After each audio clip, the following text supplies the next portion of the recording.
Hi అండి, welcome back to my channel Sri Jyothi beautiful home. ఎలా ఉన్నారండి? అందరూ బాగున్నారా? నేను చాలా బాగున్నానండి. మీరంతా ఎలా ఉన్నారు? బాగున్నారా? సో నా వీడియో చూస్తున్న వాళ్ళైతే తప్పకుండా నాకు కామెంట్లో చెప్పండి. అలాగే ఈ వీడియో కనుక మీకు నచ్చినట్టయితే తప్పకుండా ఒక చిన్న లైక్ అయితే చేయండి ఫ్రెండ్స్. సో కొత్తగా చూస్తున్న వాళ్ళు మన ఛానల్ని సబ్స్క్రైబ్ చేసుకోండి. ఇక్కడైతే ఆఫ్టర్నూన్ టైం అండి. నేను ఇక్కడ టెరెస్ పైనకైతే వచ్చానండి. ఇక్కడ బట్టలన్నీ కూడా మిషన్లో వేస్తున్నాను. మిషన్లో అయితే ఈరోజు బట్టలు ఎక్కువగా మా పాపవే వేస్తున్నానండి. ఎందుకంటే మా పాప హాస్టల్కి వెళ్ళాల్సిన టైం కూడా దగ్గరికి వస్తుందన్నమాట. పాప అయితే 10th కంప్లీట్ అయిపోయిందండి. ఇప్పుడు మా పాప వచ్చేసి ఇంటర్ ఫస్ట్ ఇయర్. పాప హాస్టల్కి వెళ్తుంది కదా అండి, తనకి నచ్చిన డ్రెస్సెస్ అన్నీ కూడా తను తీసిచ్చిందన్నమాట. అవన్నీ కూడా మిషన్లో వేసి అవన్నీ ఆరాక ఐరన్కి అయితే పంపించాలన్నమాట. ఇక్కడైతే బయట చాలా ఎండ పడుతుందండి. సో నేనైతే ఇప్పుడు టెరెస్ పైకి వచ్చానండి. మీకు కనిపిస్తుంది కదా బయట వ్యూ అంతా. బట్టలు అయితే మిషన్లో వేయడానికి అయితే వచ్చాను. బట్టలు అయితే మిషన్లో వేసేసానండి. ఇక్కడ ఎండ మాత్రం చాలా దారుణానికి పడుతుందండి. చూసారా, అక్కడి వరకు చాలా ఎండ ఉందన్నమాట. మాకు ఇక్కడ స్లాబ్ ఉంది కాబట్టి ఇక్కడే మాకు వాషింగ్ మిషన్ ఉంటుంది. అలాగే బట్టలు కూడా నేను ఇక్కడే ఆరేస్తానండి. చూసారా, ఇక్కడ మాకు మొత్తం సాగులో కట్టేసి ఉంటాయన్నమాట ఫిల్లర్స్కి. సో మిషన్లో అయితే మంచి వేసాను. మళ్ళీ ఈవినింగ్ టైం వచ్చేసి బట్టలన్నీ కూడా ఆరేస్తాను అన్నమాట. నేనైతే కింద పెడుతున్నాను ఇంట్లోకి. సో ఇక్కడైతే మిషన్ అయితే ఆన్ చేశానండి. లిక్విడ్ కూడా వేసానన్నమాట. తన బట్టలు అయిపోయాయంటే నేను అవన్నీ కూడా ఐరన్కి పంపిస్తే నాకు కూడా పని అయిపోతుందండి. ఇక్కడైతే స్లాబ్ దగ్గర వేస్తానండి. నాకు వర్షాకాలమైన, ఎండాకాలమైన, చలికాలమైన అంటే ఎలాంటి కాలంలో అయితే టెన్షన్ లేదండి. ఎంత వర్షం పడినా కూడా ఎలాంటి ఇబ్బంది లేదన్నమాట. బట్టలు అయితే ఇక్కడే మిషన్లో వేయడం, ఇక్కడ నుండి తీసి ఇక్కడే ఆరేసుకోవడం అంతా కూడా టెరెస్ కిందేనండి. చాలా బెటర్ అనిపిస్తుందండి. అదేదో వర్షం పడితే పరిగెత్తడము, బట్టలు తీయడము ఇదంతా హడావుడి ఏమీ ఉండదన్నమాట. సో బయట చూస్తున్నారా ఎంత ఎండ పడుతుందంటేనండి, చాలా ఎండ పడుతుంది. మళ్ళీ ఈవినింగ్ టైం కల్లా చాలా మబ్బులు వచ్చేసి వర్షం పడుతుందన్నమాట. మనకి అసలు ఎండాకాలమా వర్షాకాలమా అన్నట్టుగా ఉంటుందండి. సో ఇక్కడైతే మొక్కలకైతే వాటర్ అయితే వేసానండి. నేను డైలీ మార్నింగ్ అయితే కొన్ని వేస్తున్నాను. ఎక్కువగా వేస్తే ఏంటంటేనండి చెట్లు పాడైపోతున్నాయి. అంటే మరీ ఎక్కువగా కూడా వాటర్ వేయకూడదు కదా. ఇంటి ముందు అయితే ఇలా ఉందండి. చూసారు కదా, చెట్లన్నీ కూడా చాలా వంగిపోయాయి. ఈ చెట్లన్నీ కూడా తీపించేయాలండి. బయట అయితే చాలా ఎండ పడుతుంది. నేనైతే ఇంట్లోకి వెళ్ళి ఈవినింగ్ టైంలో చేయాల్సిన పనులు అయితే చేసుకుంటున్నానండి. నేను బట్టలు అయితే అయ్యాయో కాలేదో నేను చూడలేదులేండి. ఈవినింగ్ కల్లా 5:30కి అట్లా వెళ్ళి మిషన్లో నుంచి బట్టలు అయితే ఆరేసి వస్తాను. ఇక్కడైతే ఇక్కడ నేను గారెలు చేస్తున్నానండి. ఇవి ఏంటంటే మక్క గారెలు అన్నమాట. చాలామందికి తెలుసు కదా అండి. సో మక్క గారెలు అయితే చేస్తున్నాను. ఇవంటే మా పాపకి చాలా ఇష్టం అండి. తను అంటే వట్టివి కాకుండా తను చికెన్ కర్రీతో అలా తింటుందన్నమాట. ఈ మధ్య చాలా రోజుల నుంచి అడుగుతున్నారు. కాకపోతే ఈ ఎండాకాలం టైంలో ఆయిల్ ఫుడ్ ఎక్కువగా చేయడం అయితే చిరాగ్గా అనిపించేసి చాలా రోజులుగా ఇలా వాయిదా వేస్తూ వస్తున్నానన్నమాట. సో పాప వెళ్తుంది కదా అండి, పాపం తనకి కావాల్సినవి అయితే ఇప్పుడు చేసి పెడితేనే బెటర్ కదా. మళ్ళీ వాళ్ళు హాస్టల్ నుండి ఎప్పుడు వస్తారో ఎప్పుడు వెళ్తారో తెలీదు. హాలిడేస్ ఉంటేనే వస్తారు. ఇక్కడైతే నేను ఇలా గారెలు అయితే వేస్తున్నానండి. చక్కగా పొంగాయి అన్నమాట. మక్కగారలు ఏంటంటేనండి, మనం బాగా మెత్తగా పిండి పట్టామంటేను అవి చక్కగా పొంగుతాయి. అలాగే కొంచెం మందంగా వేసుకోవాలండి. మరీ పల్చగా అయితే వేసుకోకూడదు. మందంగా ఉంటేనే మనకు మక్కగారలు అన్నవి చక్కగా పొంగుతాయి. మళ్ళీ చాలా టేస్టీగా కూడా ఉంటాయండి. నేనైతే ఇవన్నీ కూడా హాట్గా అంటే ఏమంటారు కారం వేసినవి చేస్తున్నానండి. కొన్ని చక్కెరవి చేద్దాం అనుకున్నాను, కలిపేసాను కానీ ఫ్రిడ్జ్లో పెట్టానండి. ఇవి పూర్తయ్యేసరికి నాకు ఈవినింగ్ అలా అయిపోయింది. బయట అయితే చాలా మబ్బు వచ్చేసింది. అలాగే వర్షం కూడా పడిందండి. ఇక్కడైతే గారెలు అయితే వేగిపోయాయండి. ఇలా కొన్నిగా చేస్తున్నాను. మా పిల్లలకి ఏంటంటేనండి ఎప్పటికప్పుడు వేడిగా చేస్తేనే తింటారు. అవి ఒక్కసారిగానే స్టోర్ చేసి పెట్టి అవి అలాగే ఉంచాననుకోండి, చల్లబడితే మాత్రం అస్సలు తినరు, వేడివేడిగా ఉన్నప్పుడే తింటారు.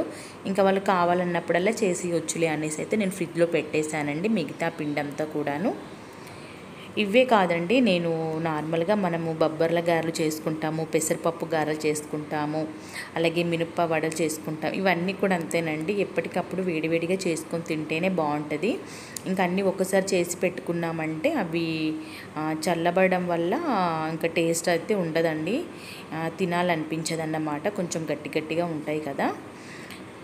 ఇంక ఇక్కడైతే ఫుల్గా ధూపవుతుంది అనేసి అయితే నేను వాటర్ తాగానండి. అసలు ఎన్ని వాటర్ తాగుతున్నామోనండి సమ్మర్లో. సో చాలా మంచిదే లేండి. కానీ కిచెన్లో అయితే ఎంతలా ఉబ్బరిస్తుందంటేనండి అసలు ఉండాలనిపించడం లేదు. కానీ ఇంకా చేసేది ఏం లేదు కదా అండి, తప్పకుండా అయితే చేయాల్సిందే. ఇంకా పిల్లల కంటే ఎక్కువ ఏమీ కాదు కదా అండి మనకి. ప్రతి ఒక్క మమ్మీ కూడా అంతే, పిల్లల కోసం ఏదైనా చేసేస్తారన్నమాట అప్పటికప్పుడు అడిగితే. అదేంటో హస్బెండ్లు అడిగారనుకోండి, కాసేపు అయ్యాక చేస్తాంలే అనేసి అయితే వాయిదా పెడతాం. కానీ పిల్లలు అడిగితే మాత్రం అసలు ఇంకొక నిమిషం కూడా లేట్ చేయమండి. సో నాలా ఎవరైనా ఉన్నారా, ఉంటే తప్పకుండా మీరు కామెంట్లో చెప్పండి. మన పిల్లల కంటే ఎక్కువ ఏది కాదు కదా. ఇంక ఇక్కడైతే ఈవినింగ్ టైం అండి, నేను అక్కడ వేడివేడిగా గారెలు చేశాను. ఇంకా నేను ఇక్కడ టీ పెట్టుకుంటున్నానండి. నాకేంటంటే ఏదైనా హాట్గా తినేటివి ఉన్నప్పుడు ఇంకా వాటికి కాంబినేషన్గా అయితే టీ ఉండాలండి. ఇంకా టీ తాగుతూ తినడం అంటే చాలా ఇష్టం. అలాగే ఇందులో కొంచెం చిన్న అల్లం ముక్క కూడా వేస్తున్నానండి. అలాగే ఇంకా ఈ మధ్య సర్వపిండి కూడా పెడదాం అనుకుంటున్నాను. అంటే పాపకి కొన్ని ఇష్టాలు ఉంటాయన్నమాట, తనకి నచ్చిన ఫుడ్. మనకి ఎప్పుడు నార్మల్గా అయితే చికెన్లు, మటన్లు, బిర్యానీ, అలాగే ఫిష్ ఇవన్నీ కామన్గా ఎప్పుడు వీక్లీ 2-3 టైమ్స్ తినేటివే కదా అండి. ఇవి కాకుండా వాళ్ళు ఇంకా స్పెషల్గా అడిగేటివి ఏమైనా ఉంటే అవి చేసి పెడితే బాగుంటుంది కదా, మనకు కూడా చాలా తృప్తిగా అనిపిస్తుంది. పిల్లలకి నచ్చినవి చేసి పెట్టాం కదా అన్న హ్యాపీనెస్ ఉంటుందన్నమాట. ఇంక ఇక్కడైతే నేను టీ బాగా మరిగించుకుంటున్నాను. కొంచెం హెడేక్ లాగా ఉంది, అందుకనేసి అయితే కొంచెం అల్లం అయితే వేసానండి. ఇంకా టీ అయితే నా వరకే పెట్టుకున్నాను, ఇంకా మా పిల్లలు ఏం తాగరు. అలాగే మా వారైతే టీ చాలా రోజులుగా తను ఇంకా స్టాప్ చేశారన్నమాట. తను గ్రీన్ టీ తీసుకుంటున్నాడు, నేను కూడా అదే తీసుకున్నాను. కానీ ఇన్ని రోజులుగా మళ్ళీ సడన్లీగా ఏంటంటే టీ తాగాలనిపించినప్పుడైతే టీ తాగేస్తానండి, ఇంకా అది నా అలవాటు. ఇంక ఇక్కడైతే టీ అయితే గ్లాసులో పోసుకున్నాను. ఇక్కడైతే మక్క గారెలు చూసారు కదా, వేడివేడిగా చాలా బాగున్నాయండి, చాలా అంటే చాలా టేస్టీగా ఉన్నాయి. ఇంకా అవి తినేస్తూ ఇంకా టీ అయితే తాగేసానండి. ఇంకా మనకి ఇంట్లో ఇంకా పనులు అయితే స్టార్ట్ అయిపోయాయి కదా. ఇంకా సింక్ నిండి అయితే గిన్నెలు ఉన్నాయండి తోమాల్సినవి. ఇంకా అలాగా ముందు రోజు తోమి పెట్టుకున్న గిన్నెలు ఉంటాయి కదా, ఇంకా అవన్నీ కూడా సర్దుకుంటున్నాను. ఇంక ఇవన్నీ ఎక్కడివక్కడికి సర్దుకోవడానికి అయితే నాకు ఒక 5 మినిట్స్ నుంచి 10 మినిట్స్ వరకు అయితే టైం పడుతుందండి. ఇంక ఈ గిన్నెలన్నీ సర్దుకున్నాక ఇంకా సింక్లో గిన్నెలు ఉన్నాయి, అవన్నీ కూడా తోమేసుకోవాలి. ఇంకా గిన్నెల పని అయ్యాక నేను మళ్ళీ ఒకసారి టెర్రస్ పైనకి వెళ్తానండి. ఇంకా పిల్లలిద్దరు కూడా పైనే ఉన్నారండి, వాళ్ళు అక్కడే కూర్చొని తినుకుంటూ ఇంకా కొంచెం బయట వాతావరణం అయితే ఎంజాయ్ చేస్తున్నారండి పిల్లలు. ఇంకా వాళ్ళు సెల్ ఫోను కానివ్వండి వాళ్ళ ఇష్టం, ఇంకా వాళ్ళు అక్కడికే పైకి వెళ్ళి తినుకుంటూ ఇక్కడ కాసేపు ఉంటామన్నారు. సరే అనేసి వాళ్ళకైతే ప్లేట్లో వేసి ఇచ్చేసాను. ఇంకా వాళ్ళు తినుకుంటూ టెర్రస్ పైనే ఉన్నారు. ఇంకా నేను కూడా ఒకసారి గిన్నెలన్నీ సర్దుకున్నాక టెర్రస్ పైకి వెళ్ళొస్తానండి, ఎందుకంటే బట్టలు అయితే ఆఫ్టర్నూన్ టైంలో వేసాను కదా, ఇంక ఈ పాటికి అయిపోయి ఉంటాయి. ఇంకా అవన్నీ కూడా బట్టలు ఆరేసుకొని వచ్చేసి ఇంకా గిన్నెలు అయితే తోమేసుకుంటానండి. ఈ పని అయిపోయిందంటే నాకు ఇంకా నైట్ అయితే మరీ పెద్దగా వంట చేయాల్సిన పని ఏమీ లేదండి. ఇంకా నేను మార్నింగ్ టైం చికెన్ చేశాను కదా, ఇంకా చికెన్ ఉందన్నమాట. చికెన్లోకే ఇంకా గారెలు అయితే ప్రిపేర్ చేసి ఇచ్చాను. ఇంకా సర్దుకోవడం అయితే అయిపోయిందండి. నిజమండి, అసలు కబోర్డ్లో సర్దుకోవడం అంటే చాలా పని ఎక్కువగా అనిపిస్తుందండి. ఫాస్ట్గా అంటే కుదరదు, అవన్నీ సెట్ చేసుకుంటూ కొంచెం నీట్గా పెట్టుకుంటేనే సెట్ అవుతాయండి. మనం ఎలాగోలా గందరగోళంగా పెట్టామనుకోండి, మళ్ళీ మనం అవి తీసేటప్పుడు మనకే ఇబ్బంది కదా. ఇంకా అలా కాకుండా మనం సర్దుకునేటప్పుడే కొంచెం నెమ్మదిగా ఎక్కడి వస్తువులు అక్కడ చూసుకుంటూ సర్దుకున్నామంటే మనకి తీసుకోవడానికి కూడా ఈజీగా ఉంటుంది.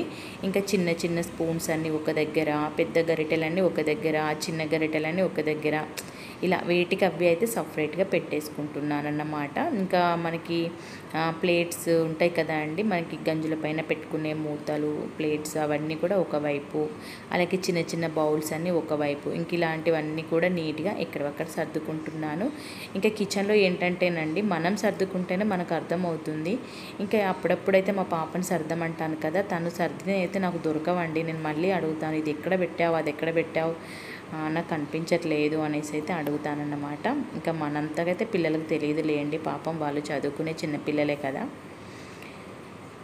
సో ఇంక ఇక్కడైతే నెక్స్ట్ డే మార్నింగ్ అండి, ఇంకా మార్నింగ్ అయితే నేను టిఫిన్లోకి అయితే చపాతీ చేస్తున్నాను. ఇంకా ముందు రోజు దోశపిండి కొంచెం ఫ్రిడ్జ్లో ఉందండి, దోశలు వేస్తాను అనేసరికి ఇంకా అవి ఎటు సరిపోకుండా ఉందన్నమాట. అంటే ఒకరికి సరిపోతే ఒకరికి సరిపోవు. మా పిల్లలకి ఏంటంటేనండి, చట్నీ నచ్చిందనుకోండి వాళ్ళు చెరొక 3 దోశలు అయితే తింటానంటారు. ఇంకా చట్నీ అయితే ఫ్రిడ్జ్లో పెట్టి ఉంచాను, కానీ ఇంకా ఇద్దరికి సరిపోదు. ఇంకా అందుకనేసి ఇంకా చపాతీ చేస్తే బెటర్ కదా, అందరం కూడా తినొచ్చు. మళ్ళీ దోశలు ఒకసారి చేయడము, చపాతీ ఇవన్నీ ఎందుకులే, కావాలంటే ఎవరికైనా ఒకరికి ఈవినింగ్ టైంలో చెరొక్క 2 దోశలు వేసిస్తాను. లేదంటే అందులోనే కొంచెం అప్పుడప్పుడైతే నేను ఏం చేస్తానంటేనండి, దోశపిండి మిగిలితే అందులో మైదా పిండి కలిపేసి ఒక 2-3 అవర్స్ బాగా పిండి నానబెట్టేసి అయితే పునుగులు వేస్తానండి. ఇంకా అలా కూడా చేసుకోవచ్చు కదా అనేసి దోశపిండి అయితే ఇంకా పక్కన పెట్టేసి ఇంక ఇక్కడైతే చపాతీ చేస్తున్నాను. అలాగే ఇంకా మా వారికి ఏంటంటేనండి, చపాతీ పాలల్లో తినడం ఇష్టం అండి. నేనైతే తన కోసం ఇంకా పక్కన పాలైతే వేడి చేశాను. ఇంకా వేడి పాలల్లో బెల్లం వేశానండి. చాలా వరకు అయితే మేము ఇంట్లో షుగర్ అయితే తగ్గించామండి. నేనైతే టీ తాగినప్పుడు ఓకే వేసుకుంటాను, కానీ నార్మల్గా పాలు తాగేటప్పుడు మాత్రం ఇంకా షుగర్ కాకుండా బెల్లం వేసుకుంటున్నాం అన్నమాట. ఇంక ఇక్కడైతే చపాతీలు అన్నీ కూడా ఫాస్ట్గా చేసి పక్కన పెట్టుకున్నానండి.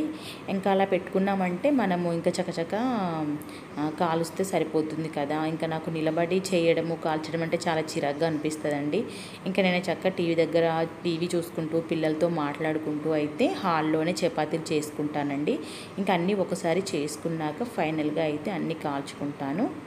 ఇంక ఇక్కడైతే ఒకదాని తర్వాత ఒకటి చపాతీలు అయితే కంప్లీట్ అవుతున్నాయి. ఇంకా వేడివేడిగా ఉన్నప్పుడు తినమంటే వాళ్ళు అసలు వినడం లేదండి. వాళ్ళంత తొందరగా బ్రష్ చేసుకోరు. ఇంకా అన్న చెల్లెళ్ళు వాళ్ళ ముచ్చట్లు అస్సలు అయిపోవండి. ఏం మాట్లాడుకుంటారో అసలు చాలా కబుర్లు చెప్పుకుంటారండి. ఇంకా ఇన్ని రోజులు బాబు కూడా హాస్టల్ నుండి వచ్చాడు కదా, ఇంకా పిల్లలు పెద్దగా అయినా కొద్ది పిల్లలు దూరం అయిపోతున్నారండి. అంటే వాళ్ళ చదువుల వల్ల పాప ఇక్కడ, బాబు అక్కడ, ఇంకా హాస్టల్లో ఇలా ఉండడం ఒకరికొకరు దూరంగా ఉంటున్నారండి. పిల్లలు చాలా కబుర్లు చెప్పుకునే ముచ్చట్లన్నీ అలా ఉంటాయన్నమాట. ఇంకా పిల్లల దగ్గర ఉన్నప్పుడు ఆటోమేటిక్గా పోట్లాడుకుంటారండి. చిన్న చిన్న విషయానికి కూడా ఏడవడము, పోట్లాడుకోవడము, ప్రతిదానికి కంప్లీట్ చేసుకుంటారు. కానీ పాపం వాళ్ళు హాస్టల్స్కి వెళ్ళడము, వాళ్ళ స్టడీ పరంగా దూరంగా ఉండేసరికి అసలు ఎంత ప్రేమ పెంచుకుంటారంటేనండి. ఇంకా అన్నయ్య వచ్చాడంటే నా బిడ్డకు అదో సంతోషం అండి. అసలు ఆడపిల్లకి అది అంతేనండి, వాళ్ళకి చాలా సంతోషం. ఇంకా వాడు వస్తే మాత్రము వాడితో ఎంత హ్యాపీగా ఉంటుందో. వాడు ఏదైనా అడిగాడు అనుకోండి, అసలు ఇవ్వను అన్నదన్నమాట, వెంటనే ఇచ్చేస్తుంది. కానీ అంతకి ముందు అయితే వాడు ఏదైనా తీసుకుంటే దానికి పోటీ పడేదన్నమాట. అలా ఉన్నామే వాళ్ళ అన్నయ్య కొంచెం దూరం అయ్యేసరికి ప్రేమ అయితే ఎక్కువ అయిపోయిందండి. ఇంక ఇప్పుడు పాప బాబు ఇద్దరు కూడా ఒకే దగ్గర అండి. అంటే వాళ్ళ ప్లేసెస్లో దూరంగానే ఉంటారు. కాకపోతే ఇద్దరు ఉండేది మాత్రం హైదరాబాద్లోనేనండి. ఇంకా అప్పుడప్పుడైతే పిల్లల్ని చూడడానికైతే మేము వెళ్ళొస్తూ ఉంటాము. ఇంకా ఇప్పుడైతే నేను మా వారిద్దరమేనండి ఇంట్లో ఉండాల్సింది. ఇంకేంటోనండి, అసలు ఊహించుకుంటేనే చాలా అంటే కొంచెం బాధగా అనిపిస్తుంది, ఒక్కోసారి టెన్షన్గా అనిపిస్తుంది ఆలోచించినప్పుడు. కానీ ఇంకా మన గురించి చూసుకోవడం కాదు కదండి, పిల్లలు వాళ్ళ స్టడీ గురించి ఆలోచించాలి. ఇంకా మన దగ్గర మన పిల్లలు ఉండాలి అంటే కుదరదు. వాళ్ళ లైఫ్లో వాళ్ళు సెటిల్ అవ్వాలి. వాళ్ళు అన్నీ కూడా ఎదుర్కోవాలండి. వాళ్ళు సింగిల్గా ఉండడానికి కూడా అన్నీ ఎదుర్కొంటేనే వాళ్ళు లైఫ్లో స్ట్రాంగ్గా ఉంటారు. సో ఇంకా పిల్లల గురించి అయితే కొంచెం టెన్షన్గా అనిపిస్తుంది, చాలా బాధగా అనిపిస్తుంది. వాళ్ళని చాలా మిస్ అవుతున్నానన్న ఫీలింగ్ ఎక్కువైపోతుందండి. కానీ ఏం చేస్తాం, ప్రతి మదర్ అంతేనండి, వాళ్ళ బాధ వాళ్ళ మనసులో దాచుకోవడం తప్ప ఇంకా చేసేది ఏమీ ఉండదు. ఇంక ఇక్కడైతే వేడివేడిగా చపాతీలు అయితే రెడీ అయిపోయాయండి. నేను తీసుకెళ్ళి అన్నీ డైనింగ్ టేబుల్ దగ్గర పెట్టేస్తున్నాను. ఇంక ఇక్కడైతే చపాతీలోకి అయితే నేను నిన్న చేసిన చికెన్ కర్రీ ఉంది కదా అండి, ఇంకా కర్రీతో అయితే తినేస్తామన్నారు. అలాగే ఇంకా నేను ముందు రోజు ఈవినింగ్ పప్పు చేశానన్నమాట. ఇంకా అది కూడా ఉంది. అలాగే కొంచెం కర్రీ ఉందండి, కర్రీ కూడా వేడి చేస్తున్నాను. మాకేంటంటేనండి నైట్ది మిగిలింది తినొద్దు అన్నట్టుగా అయితే ఏమీ ఉండదండి. మాకు ఆ టైంకి ఇంట్లో ఏది ఉంటే మేము అది తినేస్తాము. ఇంకా స్పెషల్గా ఇదే కావాలని అయితే ఏమీ పిల్లలు కూడా గోల చేయరండి. వాళ్ళు ఏంటంటే చాలా వరకు మేము ఎలా ఉంటామో పేరెంట్స్ని మా పిల్లలు అలాగే ఉంటారండి. మేము ఇలా తింటాము, మా పిల్లలు కూడా అలాగే తింటారు. ఇది వద్దు అది వద్దు అనేసి అయితే ఎలాంటి ఇబ్బందులు పెట్టరండి. మేము ఎలా ఉంటామో మేము ఎలా తింటామో మా పిల్లలు కూడా అలాగే ఉంటారన్నమాట. ఇంకా నాకు స్పెషల్గా ఇది చేసి పెట్టు అది చేసి పెట్టు అనేసి అయితే అలాంటి గోల ఎప్పుడూ లేదండి. ఎందుకంటే వాళ్ళు అడగక ముందే నేను అన్నీ వాళ్ళకి కావాల్సినవి చేసి పెడతాను, ఒకటి వాళ్ళకి నచ్చినవి కూడా నేను చేసి పెడతాను. సో ఇంకా పిల్లలైతే చాలా బాగా అర్థం చేసుకుంటారండి మమ్మల్ని. ఇంక ఇక్కడైతే ముందు రోజు కర్రీ ఉందని చెప్పాను కదా, అది కొంచెం అయితే వేడి చేస్తున్నానండి. ఇంక ఇప్పుడు వేడివేడిగా చపాతీలోకి తినొచ్చు కదా అనేసి ఇంకా మా వారికి అయితే పాలైతే వేడి చేసి పక్కన పెట్టాను. మరి వేడిగా ఉన్నాయి అన్నీ, అవి కొంచెం చల్లబడితే ఇంక అందులో పాలల్లో చపాతీ వేసుకొని ఇంకా తనైతే తినేస్తారు. ఇంక ఇక్కడ నేను మా పాప మా బాబు ముగ్గురం అయితే మేము చపాతీ కూడా తినేసామన్నమాట. ఇంకా తినేసాక మిగిలిన పనులన్నీ కూడా చేసుకుంటున్నాను. ఇంక ఇక్కడైతే కర్రీ ఇది ఏంటంటే టమాటా కర్రీ అండి. ఇంక ఇది కూడా రెడీ అంటే చేసింది రెడీ ఉందన్నమాట. సో ఇంక ఇక్కడైతే పాలైతే వేడి చేసి బెల్లం వేసానని చెప్పాను కదా, బెల్లం అయితే కరిగిపోయిందండి. ఇంకా మా వారైతే ఇందులో చపాతీ వేసుకొని తినేస్తానని చెప్పారు. ఇంక ఇక్కడైతే ముందు రోజు చేసినవి గారెలు ఉన్నాయి కదండి, గారెలు ఉన్నాయి అంటే బొబ్బరి గారెలు అండి. కొన్ని బొబ్బరి గారెలు చేశాను, అలాగే కొన్ని మక్క గారెలు చేశానన్నమాట. ఇంక ఇక్కడ చపాతీ కూడా రెడీ అయిపోయిందండి. సో ఇంక ఇదైతే నెక్స్ట్ డే మార్నింగ్ అండి. ఇంకా నైట్ అయితే ఫుల్గా వర్షం పడిందండి. ఇంకా మార్నింగ్ పడదులే అనుకున్నామా, ఇంక ఇక్కడ చూసారు కదా మార్నింగ్ కూడా అసలు ఎంత మబ్బుగా ఉందంటేనండి ఇంకా ఫుల్గా వర్షం పడేలాగా ఉందండి. వర్షం కూడా కొంచెం కొంచెంగా స్టార్ట్ అయిపోయింది. ఇంకా నేను వర్షం పడినప్పుడు కూడా వీడియో తీశానన్నమాట. ఇంకా చూడండి వీడియో కూడా పెట్టేశాను. ఇంకా ఇంటి ముందు చెట్లన్నీ కూడా ఒకరోజు ముందు మీ వీడియో అయితే మీకు ఇంతకు ముందే వచ్చి ఉంటుందండి, ఈ వీడియో కంటే ముందు వచ్చి ఉంటుంది చూడండి ఫ్రెండ్స్. ఇంకా ఇంటి ముందు చెట్లన్నీ కూడా బాగా పాడైపోయాయి అనేసి చెట్లన్నీ కూడా తీసేపిచ్చామండి. ఇంకా వర్షం అయితే ఫుల్గా స్టార్ట్ అయిందండి. నేను ఇందాక కిందికి వెళ్ళి వాటర్ పట్టాను, ఇంకా వర్షం రావట్లేదు కదా అనేసి ఇంకా ఫాస్ట్గా కిందికి వెళ్ళి ఇంకా నీళ్ళన్నీ పట్టేశానండి. ముగ్గు కూడా పెట్టాను, కానీ ఇంకేం లాభం లేకుండా అయిపోయింది. ముగ్గు అంతా పోతుంది. ఇంకా ఎలాగో కిందంతా కూడా నీట్గా కడిగేశాను కదా. సో ఒక 10 మినిట్స్ ముందు వర్షం పడినా నాకు ఆ పని తప్పేదిలే అని అయితే అనుకున్నానన్నమాట. సో జోక్గా చెప్తున్నానండి. ఇంక ఇక్కడైతే ఎంత బాగుందంటేనండి వెదర్ చాలా బాగుంది. ఓకే ఫ్రెండ్స్, వీడియో అయితే ఇంతటితో ఎండ్ అయిపోయింది. నచ్చితే తప్పకుండా లైక్ చేయండి.